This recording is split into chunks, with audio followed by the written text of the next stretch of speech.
जय श्री कृष्ण। बचपन में दादा दादी नानी से सुनी कहानियाँ किससे याद नहीं होगी। शायद हमारे लिए उस समय कहानियाँ का मतलब ही दादी नानी के मनोहर या दिलचस्प किस्सों से होता था। उन कहानियों से हमारे बुजुर्गों ने ना जाने कितने ही सबक हमें सिखाए हैं, या यूँ भी कहा जा सकता है कि हमने कितने ही ज्ञान उन्हें कहानियों से बटोरे हैं। हमारे जीवन में कहानियों की बेहद ही अहम भूमिका होती है। ऐसा इसलिए क्योंकि कहानियाँ हमें बहुत कुछ सिखाती है, लेकिन आजकल इस भाग दौड़ती ज़िंदगी में लोगों के पास इतना समय कहाँ बचा है कि वो फुर्सत के 2 पल निकाल कर दादा दादी या नाना नानी से किस्से सुने। हालांकि यह कमी हम आपके लिए कुछ हद तक पूरी कर सकते हैं। हम आपके लिए एक ऐसी प्रेरक कहानी लेकर आए हैं जो आपके जीवन पर सकारात्मक प्रभाव डाल सकती है। तो चलिए आज की कहानी पढ़ते हैं। कुछ समय पहले एक प्रतापी राजा था। उसके दरबार में एक बार विदेशी व्यक्ति आया। उसने राजा को एक सुंदर पत्थर उपहार में दिया। राजा इस पत्थर को देखकर काफ़ी खुश हुआ। राजा ने राज्य के महामंत्री को वह पत्थर दिया और उससे विष्णु जी की मूर्ति बनाकर उसे मंदिर में स्थापित करने का काम सौंपा। कार्य को पूरा करने के लिए महामंत्री राज्य के सबसे अच्छे मूर्तिकार के पास गया। महामंत्री ने मूर्तिकार को वह पत्थर दिया और कहा, महाराज मंदिर में भगवान विष्णु की मूर्ति को स्थापित करना चाहते हैं, इसलिए इस पत्थर से विष्णु जी की मूर्ति 7 दिनों में तैयार कर राजमहल पहुंचानी होगी। इसके लिए तुम्हें 50 स्वर्ण मुद्राएं भी दी जाएगी।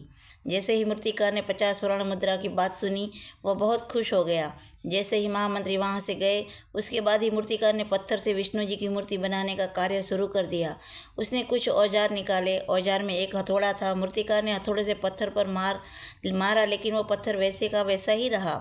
ऐसे में मूर्तिकार ने पत्थर पर कई बार हथौड़े चलाए, लेकिन पत्थर नहीं टूटा। इसी तरह मूर्तिकार ने 50 बार उस पत्थर पर हथौड़ी मार मूर्तिकार ने 50 बार अपना अंतिम प्रयास सोचकर ही हथौड़ा चलाया।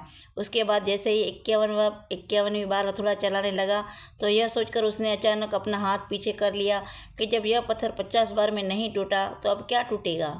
मूर्तिकार ने वह पत्थर लिया और महामंत्री को वापस करते हुए कहा कि यह पत्थर तोड़ना नामुमकिन है, इसमें विष्णु जी की मूर्ति नहीं बन सकती है। लेकिन महामंत्री को तो राजा का आदेश हर हाल में पूरा करना था। इसके लिए वो गांव में एक साधारण मूर्तिकार के पास गया और उसे वो पत्थर सौंप दिया। महामंत्री के सामने ही गांव के मूर्तिकार ने पत्थर पर हथौड़ा मारा। पत्थर एक बार में ही टूट गया। इसके बाद वो मूर्तिकार विष्णु जी की प्रतिमा बनाने में जुट गया। यह देखकर महामंत्री ने सोचा कि अगर पहले वाले मूर्तिकार ने एक आखिरी बार और कोशिश की होती तो वह मूर्ति बनाने में सफल हो जाता और 50 स्वर्ण मुद्राओं का हकदार हो जाता। कई बार हम प्रयास किए बिना ही हार मान लेते हैं, तो कई बार प्रयास करने पर जब कुछ हाथ नहीं लगता तो हम ये मान लेते हैं कि अब हमसे ये कार्य नहीं होगा। ऐसे में इस कहानी से हमें यह सीख मिलती है कि अगर हमें अपने जीवन में सफल होना है या सफलता प्राप्त करनी है, तो बार बार असफल होने के बाद भी प्रयास करना नहीं छोड़ना चाहिए, क्योंकि ऐसा भी हो सकता है कि जिस प्रयास को करने से पहले ही हम मना दे, वो ही हमारा आखिरी प्रयास हो और इसी अंतिम प्रयास से हम कामयाबी प्राप्त हो जाए।